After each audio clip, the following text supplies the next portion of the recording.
There we go. Now we are live. How are we doing, everyone? Welcome to the Goblins live show. I hope you're all doing well. We've got an interesting and quite an urgent topic, I think, this week that we're going to discuss regarding the lack of young people getting involved in the motorcycle industry in terms of careers. So yeah, we're going to discuss that.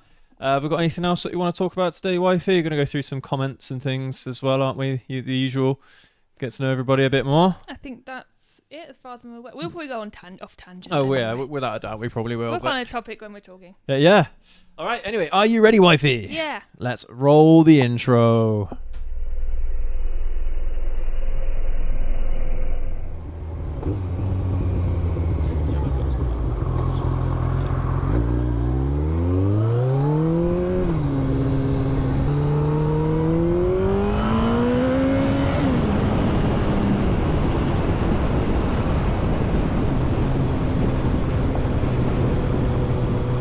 How's it going, Wifey?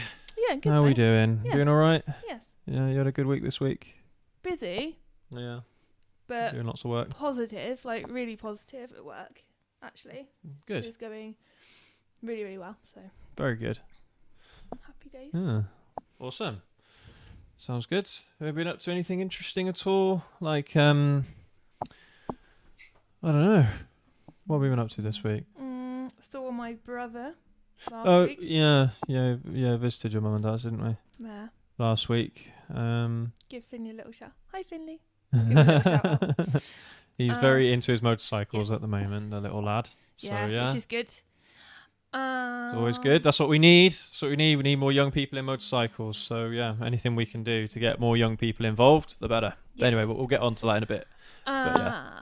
We watched Bullet Train last night, It's which I liked. Yeah, You weren't so sure. I wasn't so keen on it. Do you think you'll watch it again to see if you like it more? No. I want to watch it again, so I'll do No, that. I really struggled with it.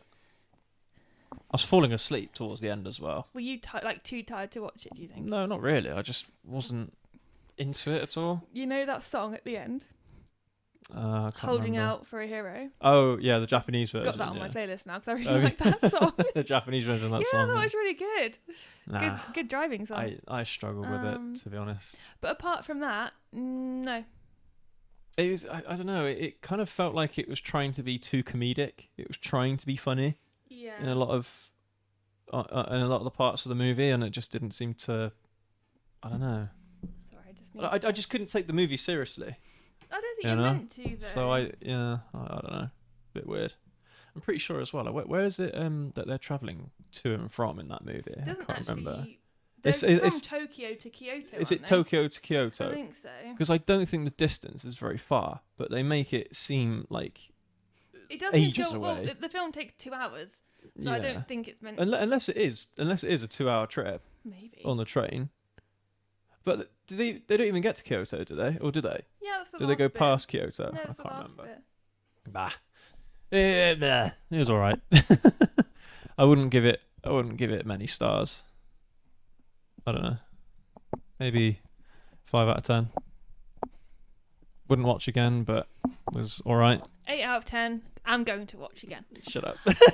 No, I am, honestly. Oh dear. I don't think we've been doing anything else. I completed that VR game, the Walking Dead Saints and Sinners. It was quite good. The ending was quite disappointing, but it was alright. Yeah, I finished this main storyline for Hogwarts Legacy. Took me 66 hours, Yeah. but that's it. Yeah. Just normal. Same old, really, isn't it? I don't think we've been up to anything overly exciting this week. No, she's actually quite nice. It's been like Yeah. fairly quiet. She's nice. Yeah, I suppose we could probably give everyone a heads up about Download Festival because we're almost certainly going, aren't we? Yes, there's like a 99.999% chance we go. Yeah, so Download Festival is going to be happening in June. Beginning of June. 8th to the 11th, I think, Yeah, or something like that. Towards the beginning of June. So we're going to be off for that week, I think. Yeah. So the festival starts on a Wednesday, and then it finishes on the Sunday evening. So It's the 8th to the 11th of June, Yeah. which is, I can actually tell you what Yeah, that is. it's Wednesday. It's always Wednesday to Sunday. Always. The 8th is Thursday. Yeah, that's the actual days of the Festival. gigs. Yeah. Yeah. But the whole event starts. True. It's over 5 days. Well, you can have 5 days camping. Yeah, Wednesday, that's what Thursday, we're gonna Friday. do. Yes, we are. So we got that because there's lots of really cool bands there this year, and they're playing over 4 days instead of 3, which is awesome. Metallica are playing twice, so really looking forward to that. So yeah, we're probably going to that anyway. Just give you guys a heads up. It's gonna be off that week, beginning of June. But I think that's pretty much it, isn't it? Shall we crack on with the topic today? Let's. All right.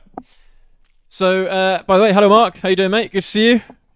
Right. So, let's pop you guys over to the other screen here.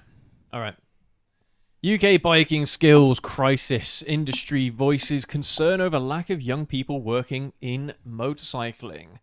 So, this is something that I think has been a long time coming, to be honest. You guys get the basic premise where it's just a lack of young people getting interested in the motorcycle careers, motorcycle industry, that kind of thing. And it's a bit of a concern, to say the least. And it's interesting what this article thinks is the issue behind this lack of interest in motorcycle careers. For example, if you are a aspiring mechanic or an aspiring engineer or something like that, is it better to be involved in the car industry as opposed to the motorcycle industry because you're almost guaranteed to have a job? This is related, I promise. Okay. Do you remember, oh gosh, how long ago was it? Like maybe, it was pre-Christmas, maybe September time. We were driving down the road and there was that billboard about electric mechanics. Like there's a course you could go on to learn how to fix electric cars. Do you think that, I'm trying to phrase my question, do you think that this is going to get worse if we haven't got enough people in ICE? Just something to consider as we're going through it. Mechanics, it wouldn't. Well, I don't think that matters so much because every single mechanic in the world is going to have to become an electrician almost. Every single one, because they're all going to have to be able to work on the electric stuff, and if they're not an electrician, they're not going to know how to work on it. So I think that all mechanics are going to have to transition to those skill sets anyway. Most mechanics work on electrics anyway, but rather than just mechanical stuff. Like young people going into mechanics, do you think they're going to be pushed more towards the electric side, or? I have no idea. I imagine they're going to be encouraged to do both. Or at least the courses are going to evolve to be about both mechanical engineering and electrical engineering. You're still going to need ICE trained mechanics for classic cars. Yeah, but if you think about it though, the way everything's going at the moment, there won't be any need for those kinds of mechanics anymore. Those mechanics will be quite niche. So it'll be up to the industry, up to the sector, to determine whether or not they want to go that route or if they want to stay in just ICEs. But I doubt it. I think most mechanics, if they want to stay in a job, they have to evolve. Adapt. They have to adapt. Yeah, simple as that. It was just an interesting thought. I thought I'd just share. But what was the question that I asked you just a second ago? Oh bloody hell! I can't remember what it is. Yeah, you took me totally off topic. Sorry. Oh blimey, what was it? It was so relevant, and I thought it was a really interesting question to ask. One of you remind me in the chat. One of you remind me of the question I asked the wifey just a second ago. So apparently this is one of those things that is coming to a head. I said earlier that it's been coming for a long time now, and do you have any ideas why? Why this has been almost inevitable? What, young people not in the industry? Not getting involved in motorcycle careers. And this is across the board as well. This is in sales. This is in engineering. This is in mechanics. This is in basically every sector you can think of within the motorcycle industry. There's probably less young people riding, right? Well, it's probably So a knock-on they're- effect. Yeah. So therefore, why'd they work in the industry if there's not as many people riding? Well, that's probably the knock-on effect. So- But do you have any ideas what could be causing that? Because obviously you're not going to work in a motorcycle career if you are not a rider. Mm. If you're a mechanic anyway, you've got to be into your bikes to work to in the sector. Yeah. Ride it to make sure you haven't broken it. One of our local dealerships, actually, in fact, they do have a couple of staff members there that aren't riders. They're just salespeople. You, But like, the just- vast majority of them are they Yeah. either are a mechanic at the shop or they are enthusiasts. I feel like you might have an answer that I'm just not getting. Well, this article does go through it. So Okay, I mean, I'll have I knew. But the thing is, I knew this was going to be a factor. I mean, we might as well talk about it whilst we're here. But it's simply how difficult it is to get into motorcycles these days. Mm. Young people are very, very put off by the fact that it's not just really expensive, but it's really difficult getting into motorcycles. Like, it's too complicated. There's too many hoops you need to jump through, and it just kind of puts you off. Don't you think that'll put you off? Yeah. Even if it's something you really, really wanted to do, and you had to do this, you had to do that, you had to do this. It's like I suppose. Okay, this is an extreme example, but it's like if you're trying to become a doctor. Trained to become a Yeah. doctor, the amount of hoops you have to get through, you have to really, really want to become a doctor, 'Cause and the amount of study time, and the amount of effort, the amount of money you have to invest in to get into that career is huge. And there's no guarantee you're actually going to be able to get into that either. No. So I mean, I suppose you could make the correlation, but this isn't an as extreme example. But the thing is, though, I mean, mechanics are skilled workers, but you wouldn't put them on the same kind of bracket as doctors, would you? It's different, isn't it? Exactly. So even like you go through these hoops and you get involved in the motorcycle career only to find that actually your wages aren't going to be that great. Yeah. So okay, so you've got the lack of incentive to ride to begin with because of how difficult it is, and you've got the lack of incentive because wages probably aren't that great. Enthusiasm doesn't pay the bills, does it? Like, imagine if you're an apprentice, even just like in the car industry, a car industry apprentice, how much do you think they'd be earning? I think it's around about £5 an hour. What's minimum wage? I think for apprentices they're on a different pay bracket, but I think it's I don't know what it is now. It used to be £2 something per hour, but I think that's gone up now to £5 an hour. But I mean, the living wage is £9 something now in the UK. It's around £10. It might even be more than £10 now. Actually, I haven't been keeping up because it's been moving at such an accelerated rate the past 5 years. When my dad and I were working, we had a Subway franchise. We were paying our staff, and this was minimum wage, £3.60 per hour. That's nothing, is it? In fact, no, we paid a little bit more than that. I think it was £3.70 per hour because we wanted to be just over minimum wage for our workers. But that's how much it was back in 2015, 2016. And since then, it's at least doubled, if not tripled. In terms of the wages, and so for it's not a lot of incentive for young people to get into it. Can I just ask what age bracket we're saying that we're speaking about when we say young people? Like, is this 18 to 24? Yeah, right. People that are just coming out of studies and looking to start a career. It's a very, very interesting topic. But the problem is with motorcycling is that at least the motorcycle industry, it's not a what's the word? It's not a necessary industry. We don't need to have motorcycles. As harsh as that might sound, we all love them and it's a hobby and all that, but we don't need to have them. Whereas the car industry is a necessity. It's a total necessity. So you kind of wonder whether or not that simply because the fact that there is more jobs going for mechanics and jobs in the car industry, that more people, if they want to get involved in something like that, they probably just do that instead of going into motorcycles because it's a bit more of a niche market. I think you raised an interesting point like 3 minutes ago around how difficult it is to get into riding and actually, to get onto your actual license and everything, the amount of hoops. I think when you're 17, 18, whatever, you get your driving license, and it's literally something like 40 hours of lessons, your theory test, and your main, your full license, your license. Practical test, that's what I mean. Whereas when it comes to your motorbike, you've got to do your CBT, and in that time you can do your theory, but then you can only take your A1, A2. Which one comes first? A2 A2 at 19. whilst your CBT is still relevant. Yeah. So if you Well, you say that.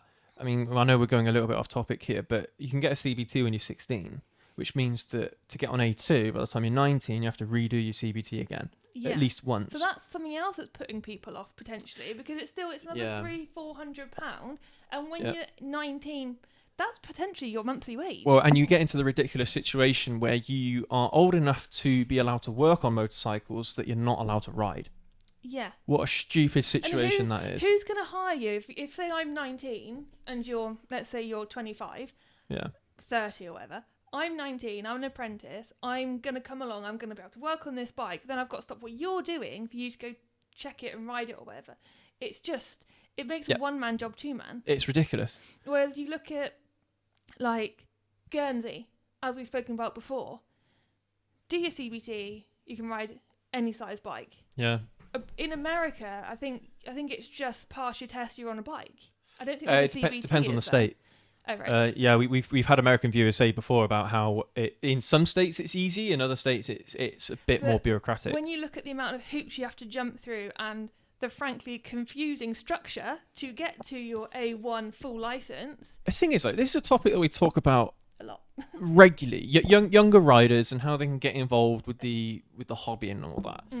And it's even confusing to me, trying to get my head around all of it. And we talk about this stuff regularly. So it kind of, the amount of details you have to try and remember, I forget all of the minute details. And it was only today I had to remind myself what the age brackets were for the different licenses. So CBT, everyone knows it's 16/17 if you want to start on 125s. But then after that, my mind goes blank. Sometimes I'm thinking, full license at 24. Then you think, no, some license at 19, then one license at 21. What? But for someone, they don't have to go, right, okay, so I'm going to pass my driving test, and I have to have a car that is less than 1 litre. Yeah. And then within 2 years, I can go up to a 1.4 or 1.6. It's not like that with No. cars. So it's way... But it's not even that complicated, because, I mean, even if you did it kind of like create a similar structure for cars, like, for example, if you're 17, you pass your test, you're only allowed to drive up to 1.5 litre engine, something like that, right? That would still make sense, because most people drive around in cars that are less than 1.5 litres. I've never had a car that's 1.5 litres.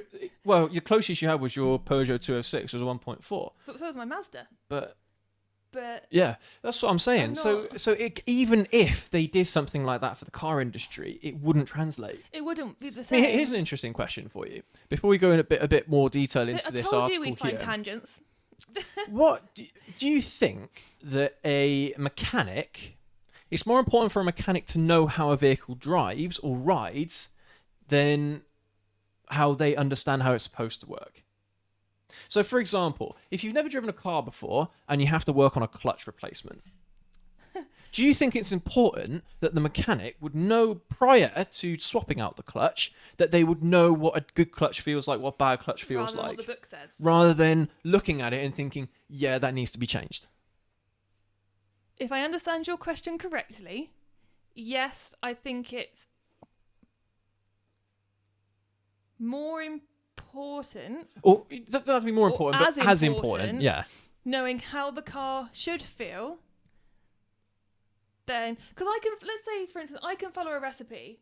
If I've never made something before, I don't know what it's meant to look like. I can follow a recipe, and I can get it out, and it will be wrong. But if I know what it's meant to look like, I can then, if you know what the end result's supposed to be, I can leave it in the oven longer. That timing doesn't work or what have you. But I think if I was to say clutch replacement, replace this clutch, and I didn't know what it was going to feel like, give it back to the customer, and they're going to be like, "This is wrong. This doesn't work." Or I mean, it's not there right. have been horror stories like that in the past, where you've clearly got young mechanics or incompetent mechanics that think they fixed something. They think they fixed a problem, and then they deliver it or give it back to the owner of the vehicle, and the problem's still there, or it comes back very, very quickly after they so-called fixed it. There's obviously going to be points where there's niche niche things where someone might not have come across something before, and that's fair. Yeah, and of that course. happens. But on like day-to-day things, you know, like, I don't know, pulling the throttle back. Yeah. You're adjusting the throttle. You should know what it feels like. You know what you're expecting when you pull it back. It's quite that sort of thing. It's quite funny that we're talking about this, because I actually think this is a topic all onto itself. It's the fact that if you are a driver or a rider of a motorcycle or a car, you as the owner are responsible for it, right? So if something goes wrong, you should know what is wrong with the vehicle. You shouldn't give it to a mechanic and just expect them to find out what it is. Have a look. You should have at least some kind of, even if it's just like a theoretical understanding of what's going on inside an engine or how something is supposed to work. As long as you understand how it works, then at least you can point the mechanic in the right direction.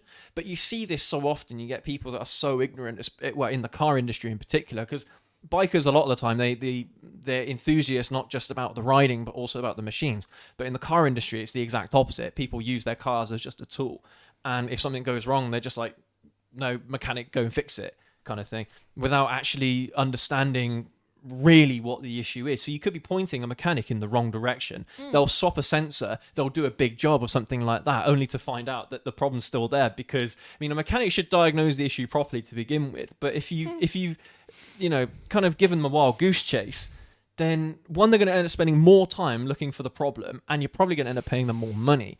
So it's always worth to understand your car, understand your bike, and at least in a general sense. It doesn't have to be too specific, but if you imagine it in your brain, when something goes wrong with it, what could it be?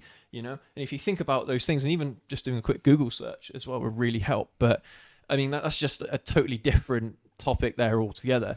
But it does raise some interesting questions about kind of the attitude of drivers as opposed to riders. And I'm not going to lie, like my understanding of motorcycles when I started riding was nothing. I had no idea how a motorcycle worked but you're whatsoever. actively changing that, though, aren't you? Yeah, well, I'm trying to become more knowledgeable and more understanding of how an internal combustion engine works and all that kind of stuff. How brakes are supposed to work.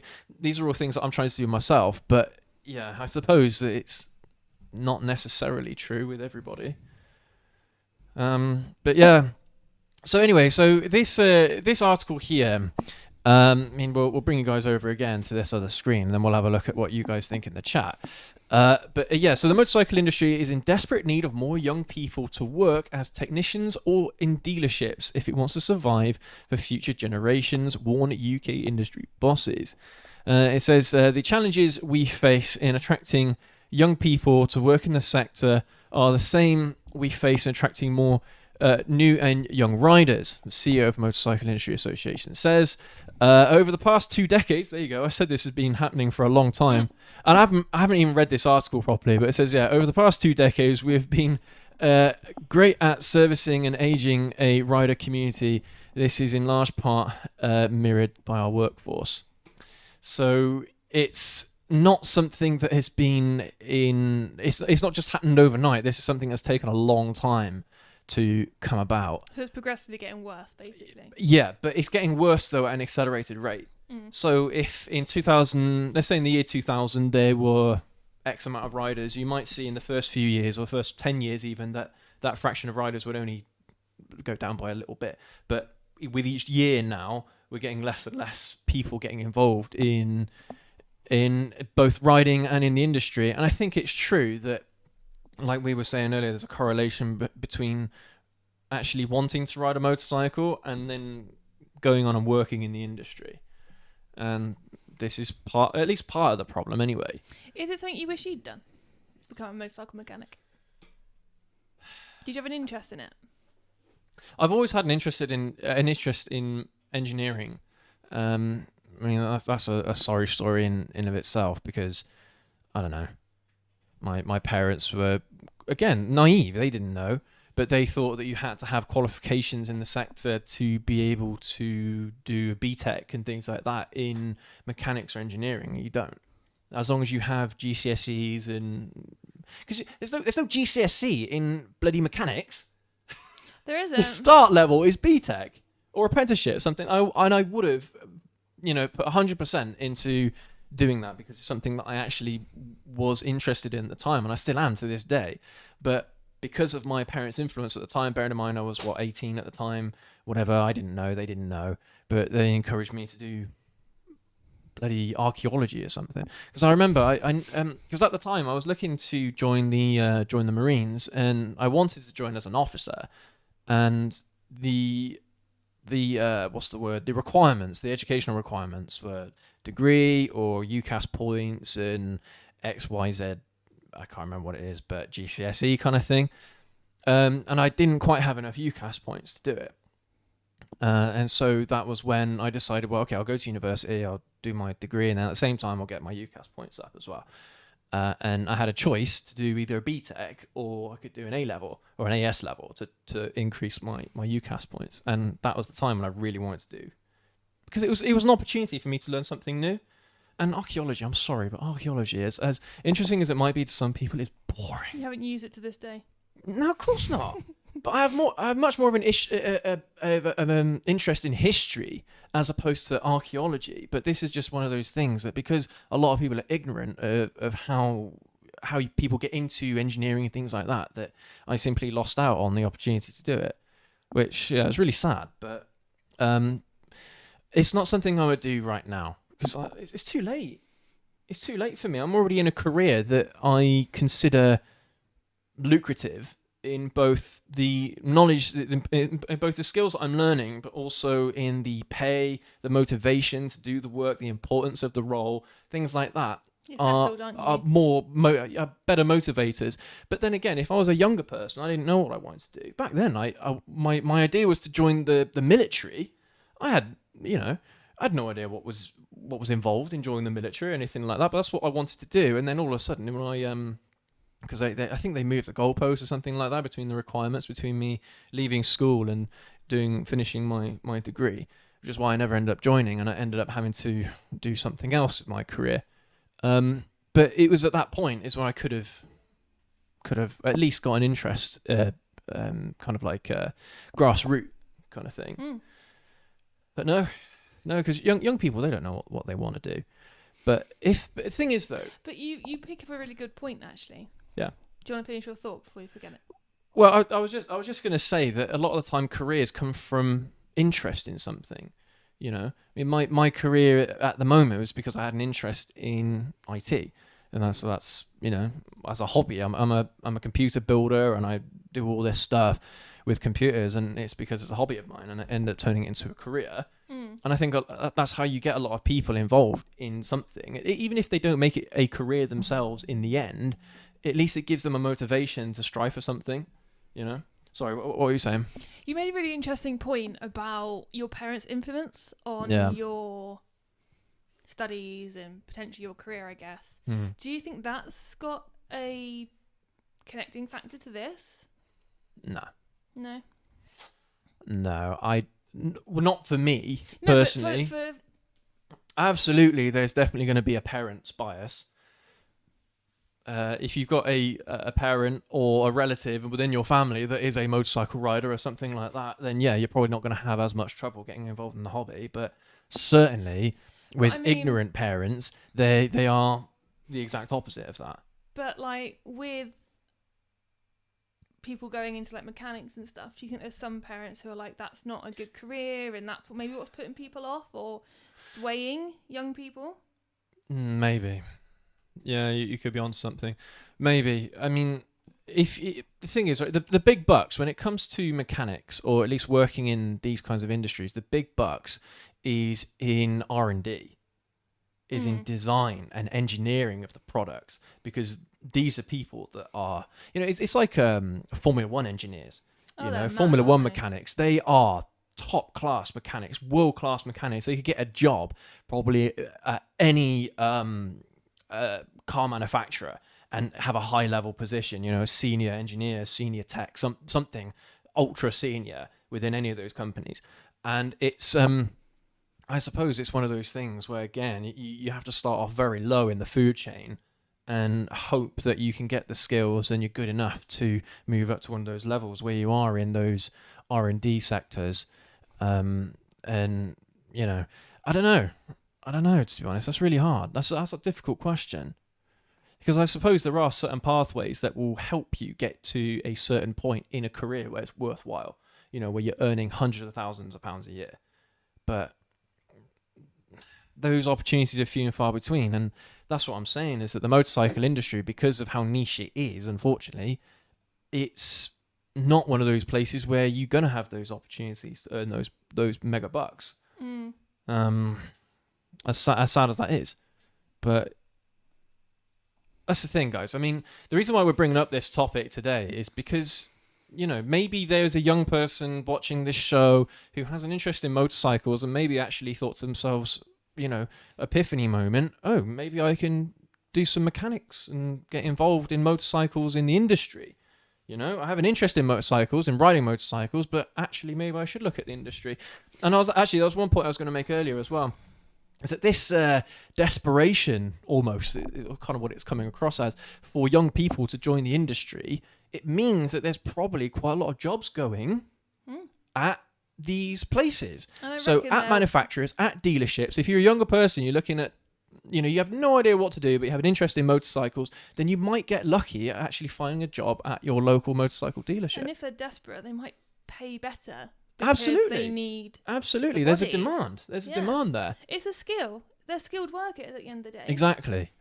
And it's a shame because, these people are skilled workers and they're valuable workers. And that's the thing. If you're a mechanic in the car industry, a lot, if not all, the skills are transferable to motorcycles and vice versa. Because it's all the same thing, basically. An internal combustion engine is the same in any vehicle. It's either just bigger or smaller depending on the scale and the amount of technology that's built into it. But again, when you're talking about tech stuff, you're talking about electronics more than you are actually in mechanical stuff. I think it's interesting for a young person to be a motorcycle mechanic, because then you get exposure to so many different bikes. You get to view and you get to work on them and you get to kind of experience them, and so it is an... Honestly, it's certainly something that I would have gone into if I was 18 and I was actually encouraged to do engineering of some kind, or mechanical engineering, something like that. Then this is something I probably would have considered doing as a career, without a doubt, if I was 18, 19. Yeah, seriously, because it's skills. It's skills, and doing a job like this is far more important than shelf stacking at Tesco. Even though we all need the shelf stackers, these are skilled workers. These are people that have valuable skills that contribute a lot of knowledge to society and things like that. So it's really important that people get involved in this. So I don't know, maybe someone who's watching right now might actually be just a car mechanic who's also interested in motorcycles and thinks, well, here's an opportunity. Maybe I can get involved in motorcycle mechanics instead. I'll be doing the same job, earn more money. That's entirely possible. So maybe it might be worth looking for some of you lot if you are really interested in maybe pursuing a career in this. But Shall we have a look at the chat, see what you guys think? Before, could you scroll up a little bit? There's something really interesting I just want to point out here. Sure. So, MCIA, so some... Where are we looking? Second paragraph down. So they put a these guys. stand at the motorcycle show in November at Birmingham. Yep. And 150 inquiries are registered there. 78.5% were male, 21.5% were female. So again, it's but 78% were between 13 and 30. Yeah. So. Well, no, the largest group was 17 to 20, which made up 28%. It says 78% of all responders being aged between 13 and 30. Yeah. But the largest demographic was 17 to 20. Mm-hmm. Yeah. So obviously there's people interested, but it's almost like you've got to be in the right time at the right place to see the information to make you think, oh, yeah, I'm going to do this. But yes, now, sorry, you can go to the comments. No, literally, this comment here is exactly what we were talking about just now. People could be moving around in this sector and getting up there in their careers. People always move around regardless what sector you work in, because you want to get the better position, you want to get the But better it's the ones pay, that are in and more all that sort of demand stuff. that And this is the that thing. are the best. Yeah, and because it's so niche, because it's so there's such a small pool of people in there, you know, currently doing it, and they want more people, like you say, or like I said, they might be willing to pay more. They might be willing to give you more benefits, more, I don't know, but yeah. Yeah, definitely. Kind of like fizzled out my thought, but Yeah. you get my point. Yeah, absolutely. So yeah, let's have a look at the chat. Let's have a look. Right, yeah. Say hello to everyone. Mark, good to see you, mate. Oh, Lakeland Mountain Guys, good to see you. I know who you are. Wolf Boy, good to see you, mate. Mark Jordan, good to see you. Josh Law, good to see you. Will125 Ben, good to see you. 123 Ben. Sorry, 123 Ben, excuse me. Steve, good to see you, mate. Who else? I think that's everybody, isn't it? I haven't missed anybody. All right. So let's have a look here, see what you guys think. Wolf Boy, might not be for them as motorbikes aren't for everyone. Yeah, it's true. And that's one of the things that we need to try and change. Is because those are people as well, they get this kind of impression in their heads. We actually did a video about this recently, where the impression of motorcycle riding is totally outlandish compared to actually what it is. And people get put off by that in the sense that they are... You know, they're more worried about things like how dangerous it is and things like that, even though the vast majority of riders get away with their motorcycle careers scot-free without any problems. And same with drivers as well, to be honest. It's always the bad news is the news that sticks. Yeah. Good news very rarely is what you remember. Yeah, I know. And the thing is, I know it's a message that we keep on saying to everybody. It's just how this positive message, how much there is to enjoy surrounding motorcycles and the motorcycle hobby and things like that, and just how much the hobby has to offer everybody. And you know, that's the message that we're trying to give out to people. The more that this message gets out to, well, hopefully the more people will get involved.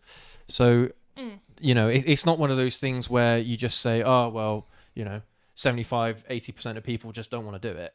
It's like because they don't know. But it's like you need more people to be shouting about it. More people to be talking about it. Yeah. Yeah, making it the norm almost. How are people going to know that there is a need and there are these opportunities, and someone who is maybe 16 or 15 about to think, right, okay, do I want to go to college? Do I want to do a BTEC college? What do I want to do? Yeah. You just need to kind of sow the seed.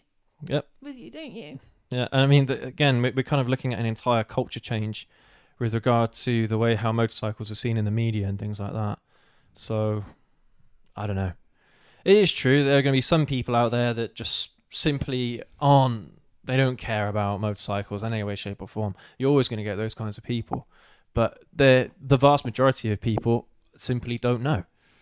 Tell you what I did see, which was really interesting. Yeah. For people who, again, are interested in motorbikes, maybe not the mechanic side of it, just as a thought, but a lot of people who work for like the ambulances and the NHS can actually volunteer to be medics at like TT and stuff like that. I know. Yeah, and I don't know if that's something that people know about, that they can be involved in it that way. Yeah, one of our mates did that last year, didn't they? At the TT, he had a great time. Yeah, he went to the TT and he was a paramedic there, wasn't he? He was there the whole time because he wasn't working every day, because I think he had like a day or two off in between, because it's quite a long event. It's like 5 days something, isn't it? But yeah, again, I don't know if that's actually something that is widely known. That's something as well, actually, that you've kind of brought up, is the fact that this guy that we're talking about, he's a paramedic. He's a lifelong career paramedic. He's been doing it for a long time now. Years. And he's always had this interest in motorcycles as well. Always, never was able to pull the trigger on just doing it. So how many people are out there that have an interest in motorcycles but don't know where to begin, don't know how to begin, don't know where to start, don't know when to start, and you know, just need that little push to get them involved and to just get them to go for it. Because again, the benefits of riding a motorcycle only become apparent when we actually start doing it. But I think my point is, as well, on top of that, is there's so many ways you can get involved. Yeah, definitely. That aren't being shared. Absolutely. So if someone does work for the NHS, if someone on here is a paramedic, That's my foot, sorry. Making squeaky noise on the floor. I don't think they'd hear it through the microphones. Bless you. It's my foot. Honest. I've lost my train of thought now. Sorry. I'm being all ladylike to then. If someone, is working for the NHS and they want to be involved in some way, maybe they're as enthusiasts or they ride as well, they can look at volunteering for these events. All of them, I think, except volunteer paramedics. Yeah. And you're right in the thick of the action then. Yeah, definitely. Well, I was jealous, to be honest, when the pictures were insane. Yeah, when I heard about our mate going there. The videos of how fast the bikes were going past them. You see it on TV, you think, oh, that's fast. And then you see like a home video, and it's insane. Yeah. Sorry. Anyway. That's all right. Wolf Boy, I'm saving up for a Honda CBR 125R for my first bike, hoping to get it before Christmas. Oh, is there a backlog or something? Is that a new bike? Yeah. I'm sure there's a lot of them that are around that are used on the market at the moment. So yeah, hopefully you'll be able to get one sooner than Christmas. Yeah. That's an awful long time, mate. I did my second CBT on I don't know if it was an R, or was it just a Honda CBR 125? No, it was a CBF 125 that right. you did. Yeah. Is it similar? No. Similar engine, but I say that, but no, the CBR 125R engine, it's just better. Well, produce more horsepower. I liked the bike, actually. Yeah, no, it is a good bike. It was definite. nice. Yeah. Anyway, sorry, showing my naivety there. Will123 Ben, guys, there's no ways with electronics in today's cars. You need a laptop to sort out issues today. I tell you what, actually, this is something that even my dad thinks about modern day mechanics. Because they think that mechanics, they just plug a dongle into the car, they analyze it with a laptop, and then they fix it. The only things that those things can do, the scanners, is erase codes.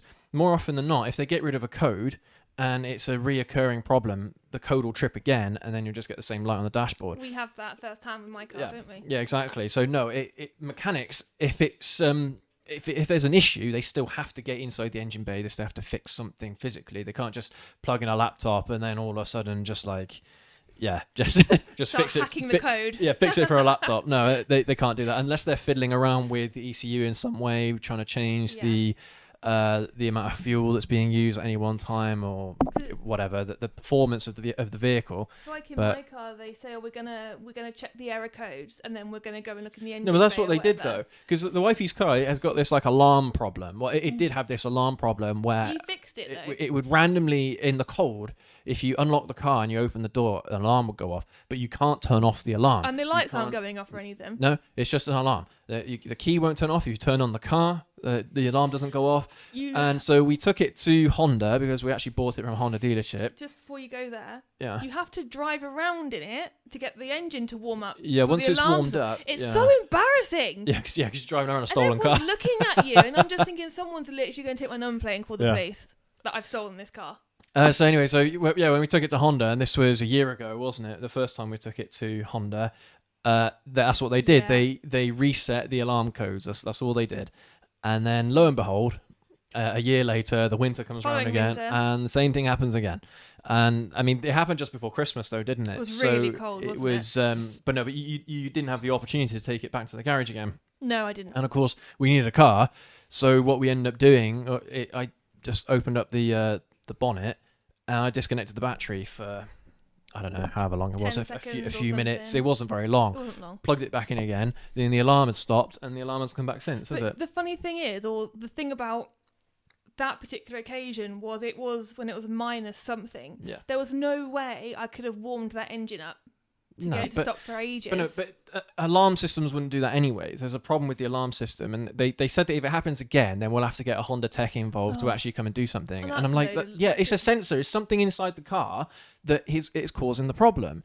So no, unfortunately, as easy as that might sound, I'm an IT guy myself, and you can't just fix mechanical things by plugging in a laptop. No. As nice as that sounds. It would have been really, really good. But yeah, but that's a common misconception. There's a lot of people that think that you don't need to fix anything in the car, you just plug in a laptop, and that's not true.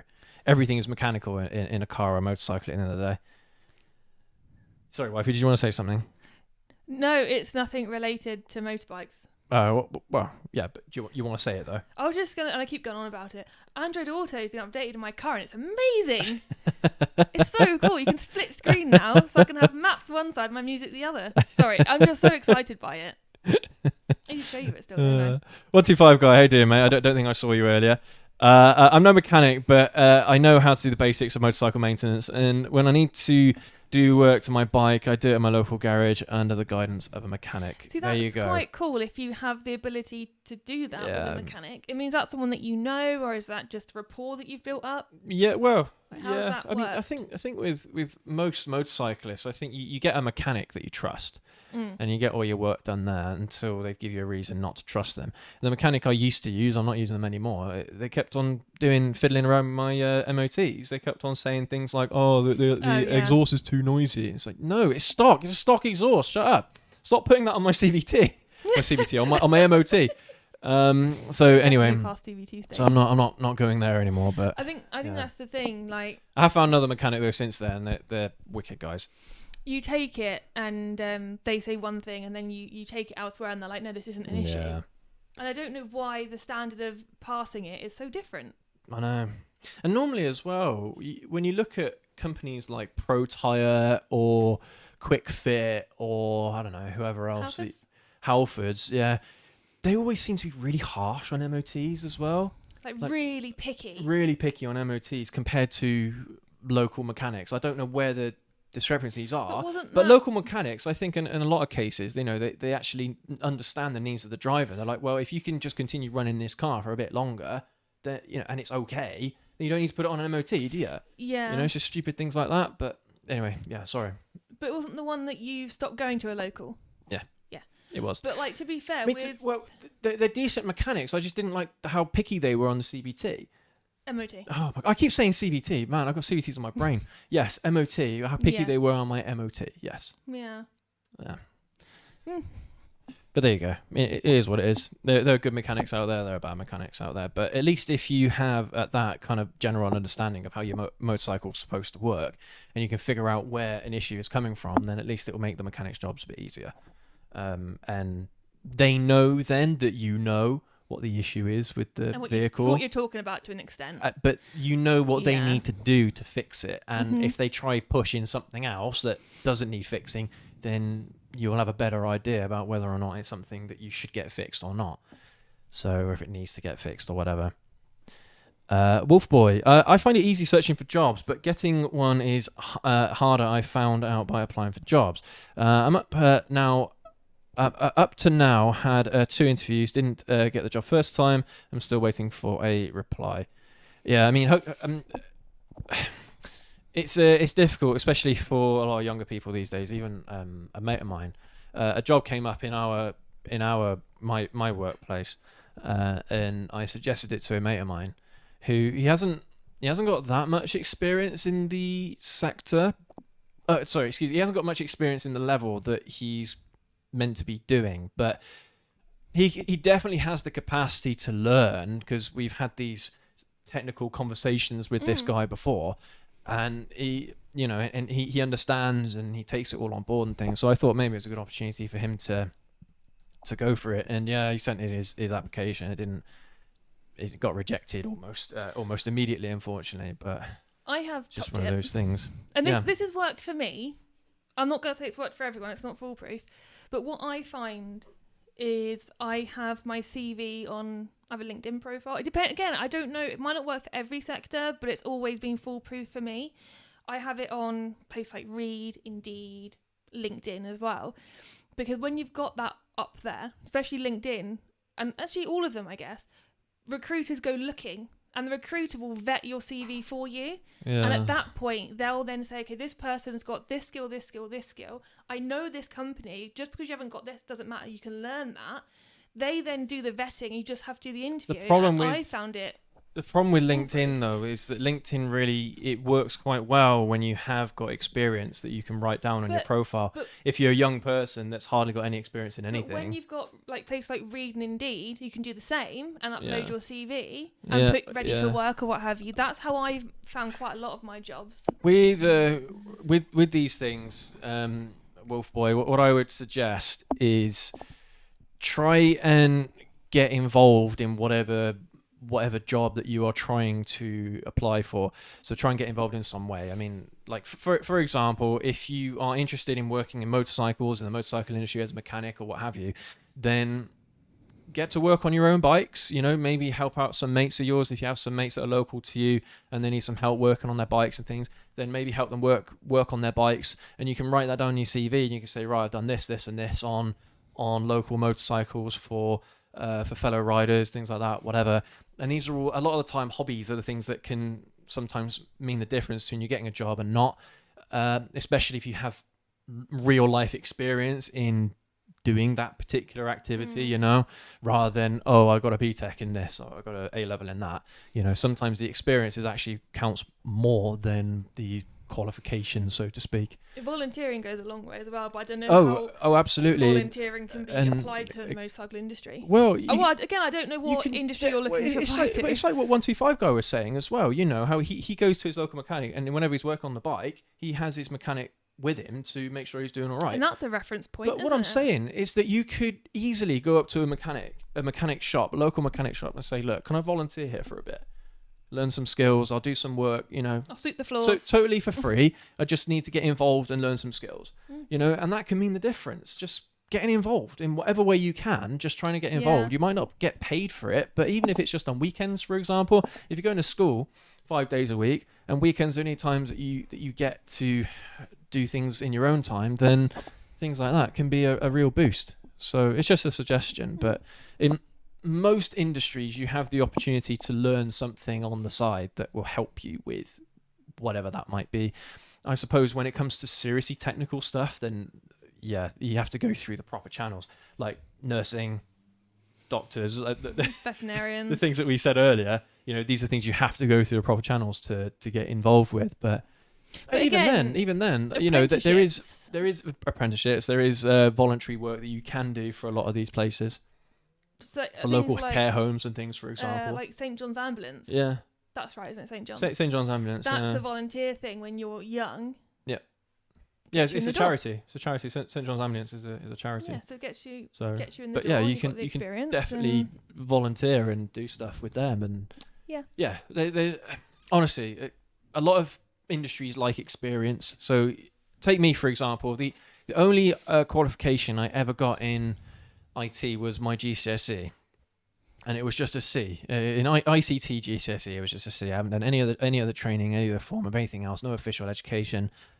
Just that GCSE, but yeah, because of my interest in the hobby, because of all the things that I had done, the things that I'd explored during the hobby, because I did it all in my own time, because that's what I enjoyed doing. So, and it's got me to a pretty decent job these days. I think as well, sometimes being in a company and then doing an internal career change is a lot easier as well. Like me, when I got into coding, I had no prior experience, but because I was part of that company, I had the,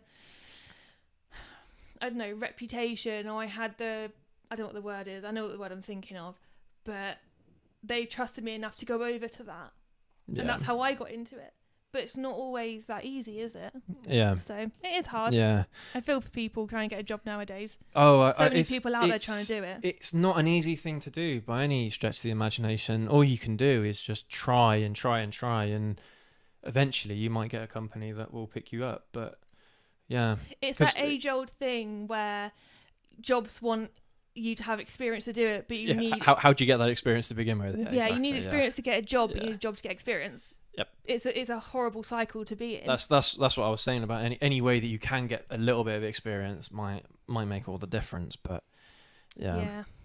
As well, we wish you luck. Yeah. We do wish you luck, and we understand that it's difficult. But even things like just interview style, the way how you portray yourself to an interviewer can make a massive difference. Because what you're doing is that you're presenting yourself, so selling yourself. No, I don't like using that phrase, because that's what everyone says. You got to sell yourself. No. You have to present yourself. You have to present yourself in the best possible terms. You don't want to sound desperate, because selling yourself is when you're sounding desperate. Like, I could do this, I could do that, I could do it. Yeah, no. Be calm, collective, be concise, be positive and confident. but not arrogant. There's a point at which, an interviewer will be like, oh, that guy's a bit too much, and we shouldn't hire this person because of stupid reasons. In fact, actually, when I was made redundant, I know we're totally going way off topic, so I'm really sorry, guys. But yeah, when I was made redundant just before COVID, it was at March, the start, wasn't it? it? Was March, April, 2020, I think it was, when I got made redundant, and I just started applying for jobs that I was overqualified for, and there was one person I had an interview with them, with an interview with this lady, and she said I didn't have enough experience. I'm like, excuse me, what are you saying? I've got bucket loads of experience, more experience than probably half the people you've got interviewed right now. It's a lot of it is about a face that fits. So even if you do have that experience, and that whoever's interviewing you doesn't like you for whatever reason, then that's another factor as well that you've got to. You can't help. You can't help that. All you can do is just be the best you can be in front of the person you're talking to, and that's it. I've been in the position where I've gone for an internal promotion, and because my face hasn't fit, Yeah. I've not got it. Yeah. But they've been prepping me for it for like a year, which made no sense. I know there's a lot of factors that are involved when it comes to this kind of thing, factors. It is hard, and half of them you have no control over. But yeah, the one half that you do have control over, just do it as good as you can. Something will come from it. Talk about interviews. One last thing about interviews. Doing good at interviews is something as well that will take time, because you're not ever going to be confident in your very first interview. So sometimes you've got to have 2, 3, 4, 5, 10 interviews before you get to a point where you almost like know it as a script in the back of your mind, the things that you're going to say if they ask you a certain question. Because typically there's always the same question being asked, just worded differently. Yeah, I could go on about this all night, but I don't want to. I don't want to keep you guys here all night. Yeah. Yeah, it's difficult, mate. I appreciate it. Steve. I'm into health and fitness. Would it help motorcycle riders' performance? You know what? I have absolutely no doubt that on the elite levels of the sport, motorcycle racing, things like that it definitely helps them.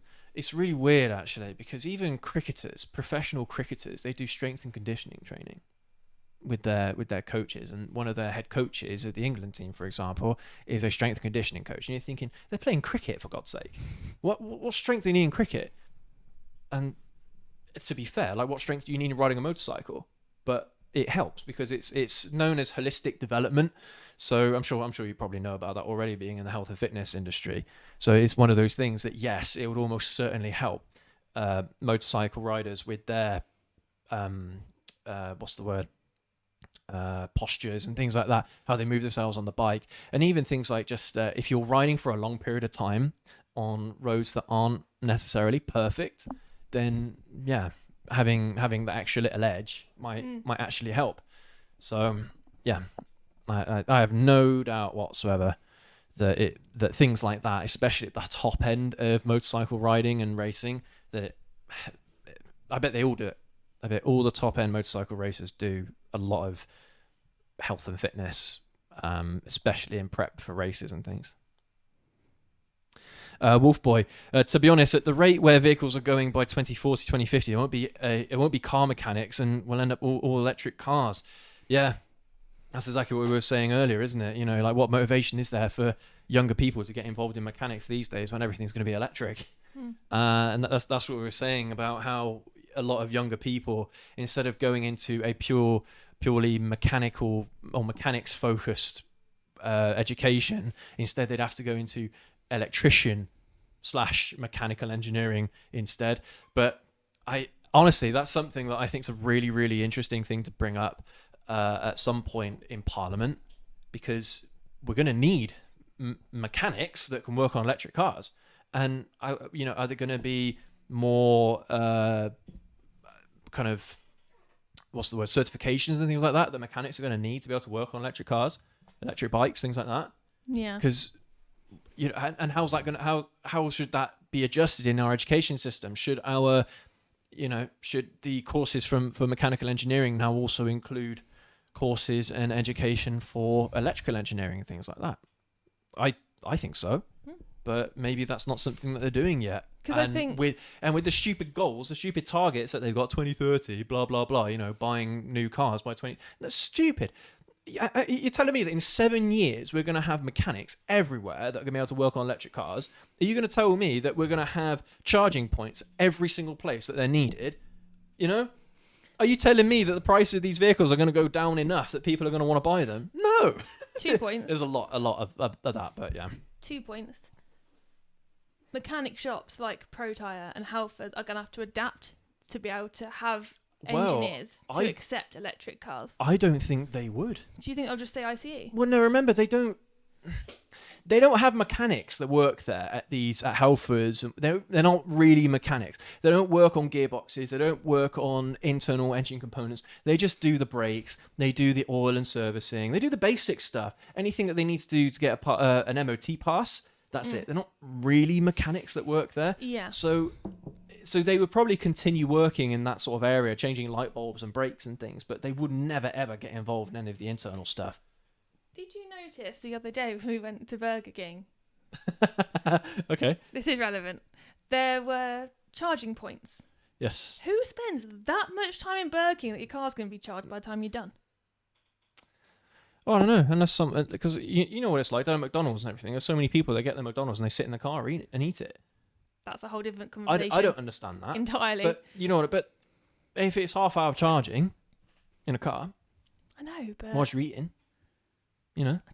That's the only motivation. Like supermarkets, like at Tesco's, I get it because you're usually if you're going to a big shop, you're usually normally in there there for about an hour or so. for 45 minutes. Yeah, doing it depending on what you're getting and everything like that.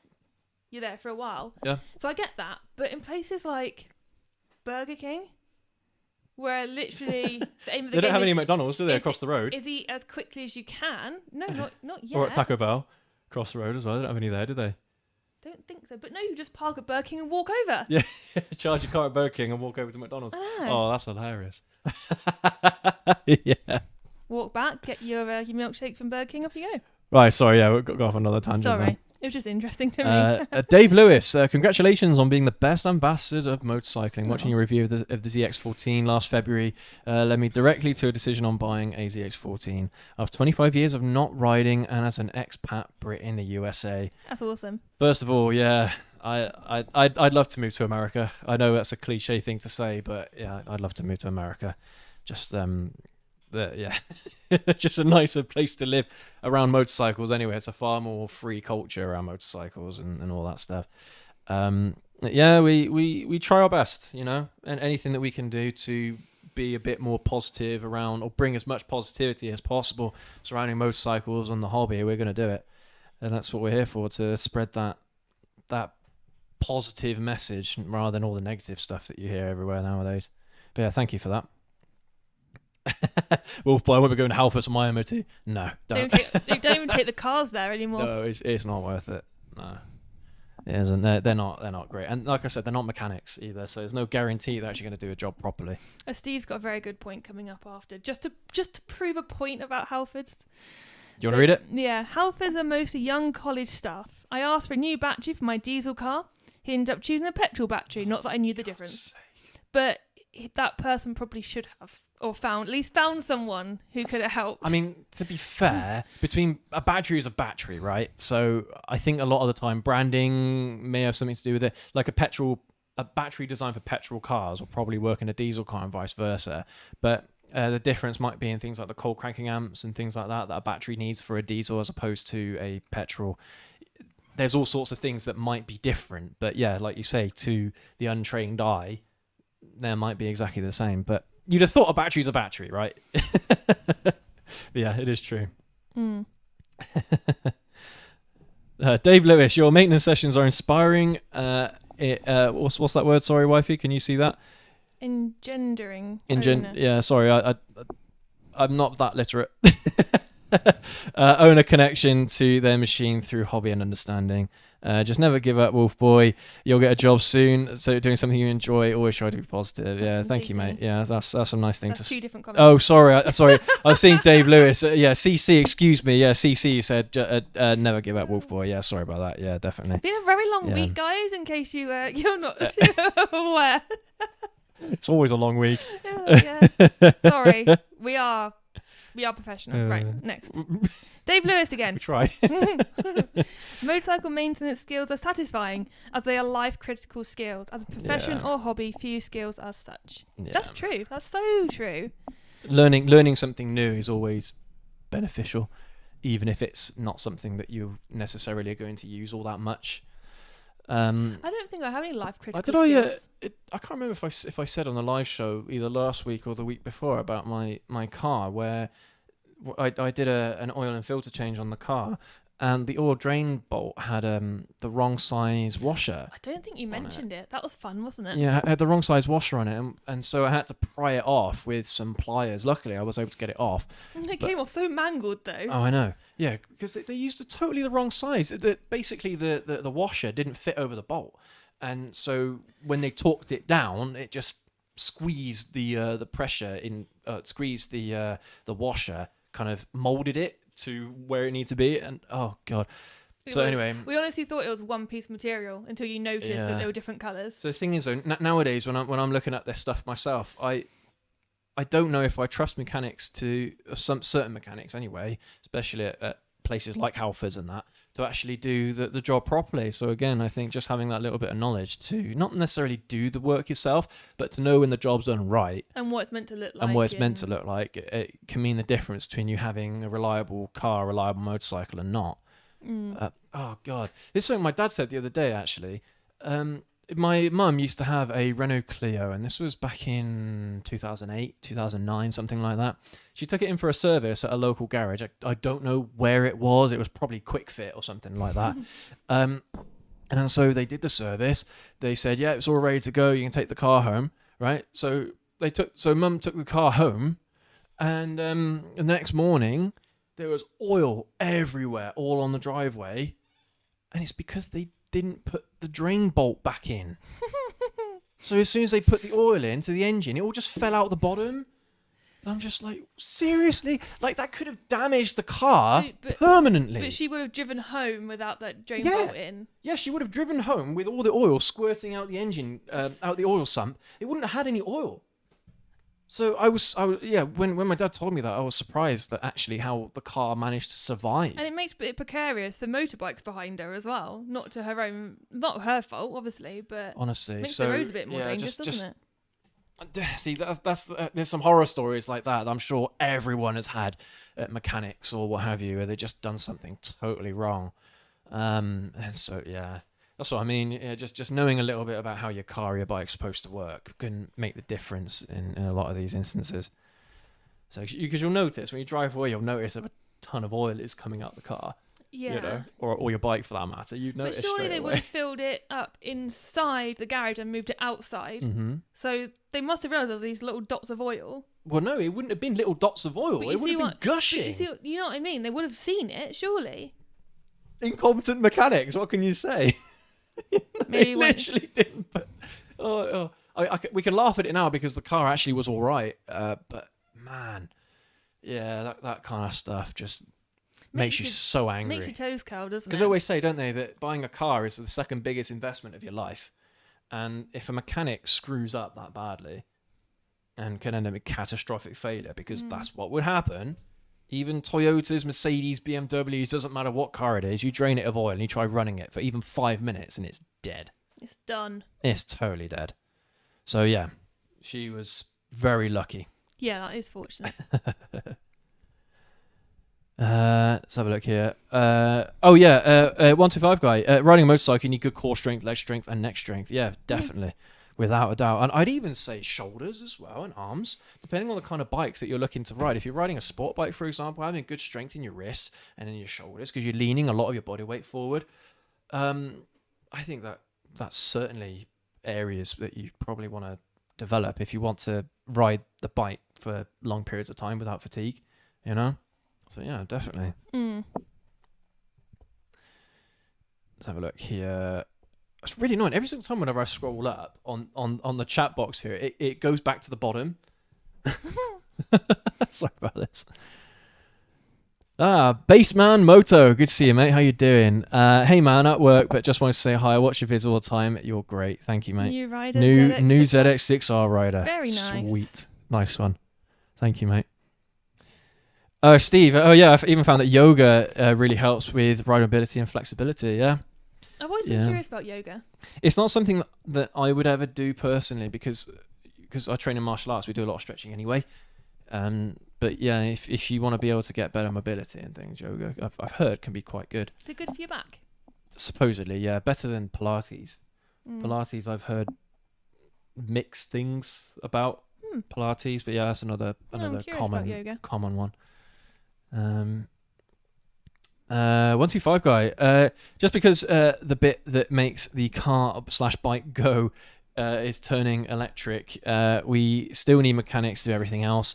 Would you pay an electrician fixing your brakes and suspension? Absolutely not. Yeah, that's the absolute truth, isn't it? You still need those skilled workers. You absolutely still areas. need those mechanical skills. That's what we were saying earlier about, how our, say, engineering BTECs in A levels, whatever the qualifications might be, how are they going to incorporate electrical engineering with mechanical engineering? Because they will have to. Yeah. Because you still need those mechanical skills, without a doubt. Yeah. You don't want to have to employ electric mechanics and IC mechanics to work on the same car. Yeah. You want someone who can do everything. And they're the people who are going to be most valuable, aren't they? Yeah, that's right. Who can do both. Yep. The people that can work on any type of vehicle, whether it be electric or ICE. I suppose, I mean, you could kind of make a small resemblance between petrol and diesel, because petrol and diesel cars, they work totally differently. Yeah. I mean, they're similar. They burn fuel, it pushes down a piston, which turns a crankshaft and goes through a clutch and a gearbox and drives the wheels, whatever. So they work similar in that in the basic sense, but the way how it's like diesels. I mean, I'm pretty sure, I don't know if this is true, but I'm pretty sure that all diesels, they don't have a spark plug, because as you compress the fuel, the heat and the pressure combust the diesel, whereas petrol, it doesn't. Gasoline, it doesn't. You need the spark to ignite the fuel to push down the piston. And so even just from that sense, a diesel engine is totally different. You need to know that. You need to know that. Yeah, and even the composition of the engine can be entirely different. Like most diesels, if not all diesels, have turbochargers as well. So petrol engines, most of the time, they don't. So, or at least it's small displacement cars anyway, but that might be changing as well with all the eco stuff these days. I mean, your cars are 1 litre, 1 litre 3-cylinder with a turbocharger, and it's a petrol. Stupid. But yeah, I mean, I suppose that's the only way you're going to get any power out of a 1 litre, isn't it? I love my car. Yeah, it's a good car. Anyway, moving on. Not about cars. Wolfboy, to be honest, I'd rather have a motorcycle than a car, as it's like £400 for tax on a car, and it's more like £20 to £30 tax on a bike. Tax is way cheaper on a bike than a car. For the most part, yes, that is true. My bikes are a bit more expensive in tax. I think they're £150 each. So both the ZZR and the ZH2 are £150 each per year. But that 125 guy makes the point, which I think you're making as well. It depends on the CC of the bike. My 125, I think much like that 125 guys would be, is £20 for the year. Most 125s out there, even older ones from 2000 onwards, are in the same tax bracket. So yeah, they're like 20, 30 quid, whatever it is per year. Not very much. I mean, then my old Mazda was £30 for the year as well. It wouldn't be anymore. It wouldn't be anymore. But at the time, I just paid it off, and that was it. It was that tax bracket would be 150 quid now. Yeah. Yeah. But whilst I had that car for £30, that was. Well, it's good. It's true, because your current car was also 30 quid before. Now it's 150 quid, isn't it? I think the first year I paid 30, and now since then. So tax is one of those things that's really frustrating, because you might pay one thing one year, and then the government will move the goalposts, and all of a sudden you're paying more for a car. Or council tax, all that sort of fun stuff. Yeah, it wouldn't surprise me if in the near future the tax goes up for 125s in in the lead up to the whole electrification and things like that. But again, just to harp on about the same point, 125s, me probably being one of many exceptions, are aimed at this 17, 18, 19-year-olds who can't afford much more than £20 a year, who might be paying it £1.94 a month for 12 months because that's how they break it down. When they start increasing that tax, people, because they're that age, their minimum wage isn't going to be any higher. That's not going to go up with it.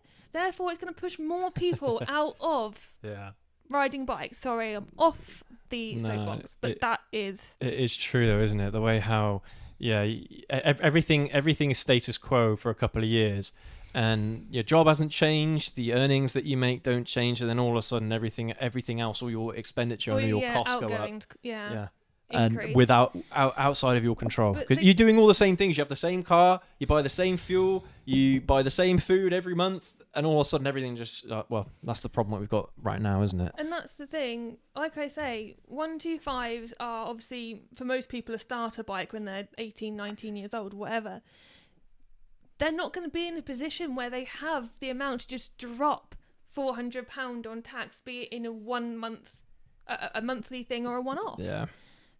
And again, it's pushing more people out of riding.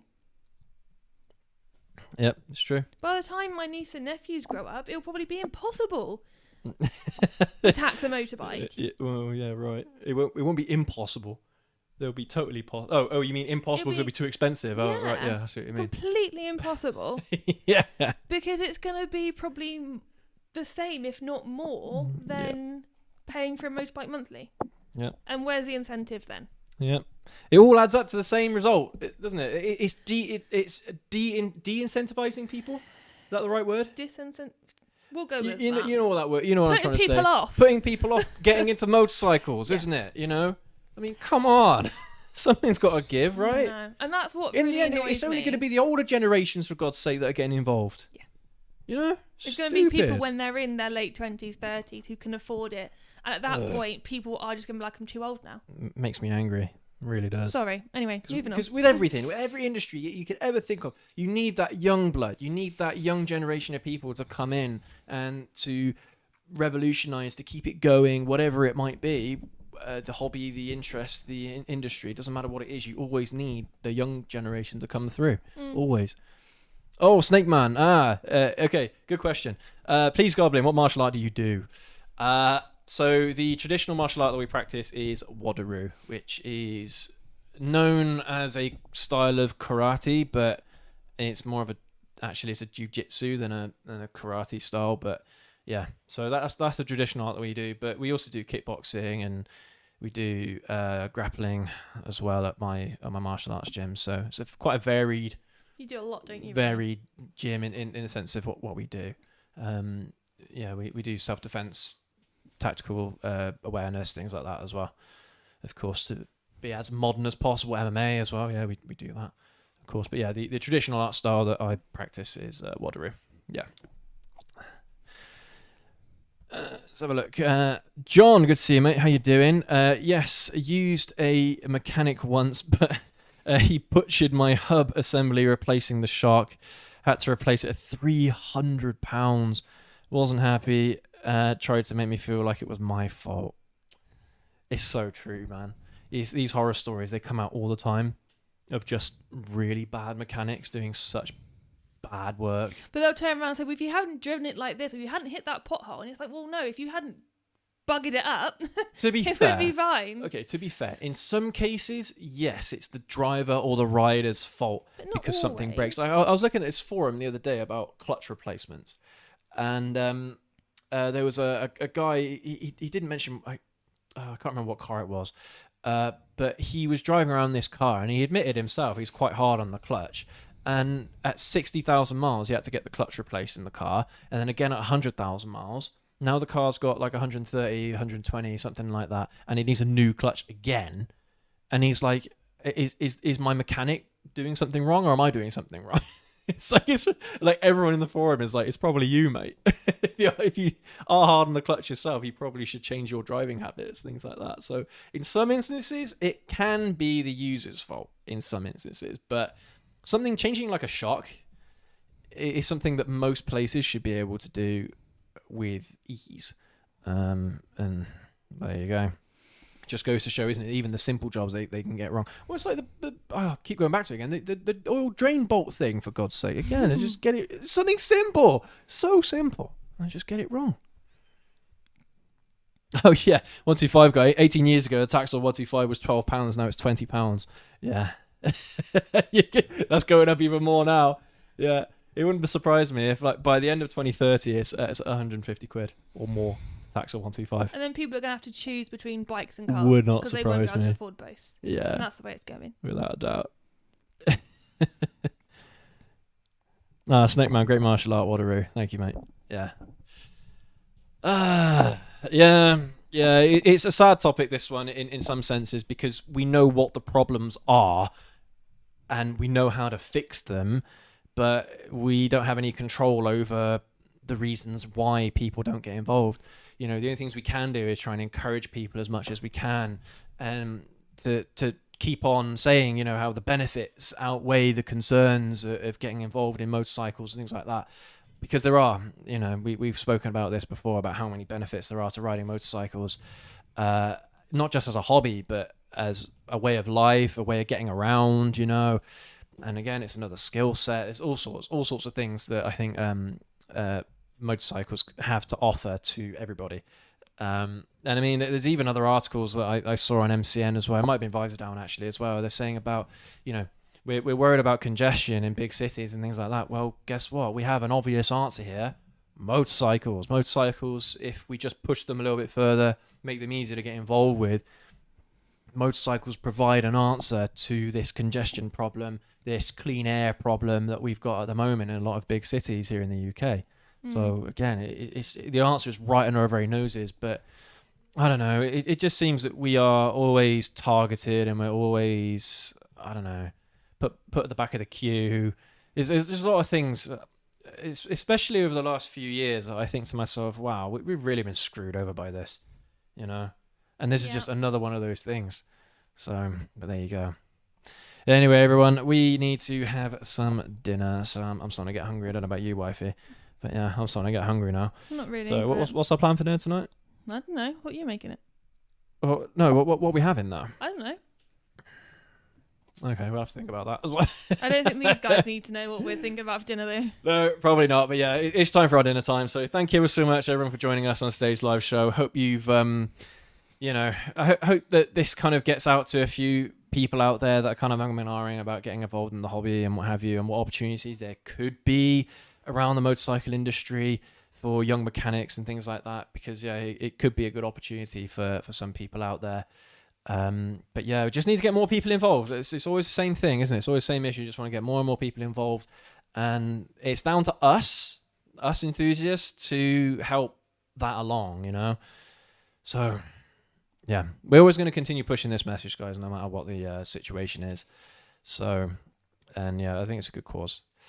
But anyway, yeah, thank you again for watching, for joining us, and those of you that watched all the way through, thank you so much to watching to the end, and for your contributions in the chat as always. And yeah, you guys, honestly, you guys make the show what it is. It could be just me and the wifey talking about certain things, but you guys, you really put some really good points forward and make the show more dynamic. And the engagement's nice. Engagement is absolutely fantastic. So yeah, thank you ever so much for that as always. Our video tomorrow is out as usual, 12 o'clock. So yeah, hopefully I'll see you then. But if not, have a good weekend, guys and gals. Take care. We'll catch you all next week. Same time, same bad channel. Ride safe. Wait, I'm saying that again. God. Same bad channel. Yeah.